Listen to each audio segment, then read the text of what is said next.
অন্য যতগুলা শিশু থেকে শুরু করে শিক্ষার্থী থেকে শুরু করে মরে গেলেই বেদনা বুঝবে। আমার 6টা সন্তান যে ওখানে ডিবিএর ভেতরে অনশনে আছে তাদেরটা কে বুঝবে?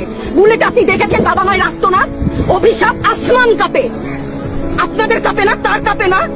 অভিশাপের ভয় হয় না? বুকগুলা ঝাঁঝরা হয়ে গেছে আমার সন্তানদের। রাবার বুলেট বলবেন, কি বলবেন? এগুলো অস্ত্রের মুখে দাঁড়িয়ে আছে, আমাদের পয়সায় কেনা বুলেটে আমাদের সন্তানদের আপনারা বুলেট ছুটছেন। আর কত আর কত? পুলিশ ভাইদেরকে বলি, ভেতরে তো আপনিও মানুষ, পুলিশ ভাই বলি না, ক্ষমা করবেন, মুখ থেকে বার হয়ে গেছে। তাদের ঘরেও সন্তান আছে, তাদের খোলসের ভিতরেও মানুষ। যারা এখনো ঘরে আছেন তারাও জানেন আর কতদিন ভয় পাবেন। ভয়েই থাকেন। একটা মারবেন 10টা আসবো, 10টা মারবেন লক্ষ আসবো। সারা দেশের মানুষ, মা বাপ সব একসাথে দাঁড়াবো। ওদের সন্তানকে মানুষ করার জন্য আমাদের কাছে, শিক্ষকদের কাছে পাঠিয়েছিল। কি জবাব দিব? আমার তো কোনো মুখ নাই, আমি শিক্ষক, আমার ভাষা নাই।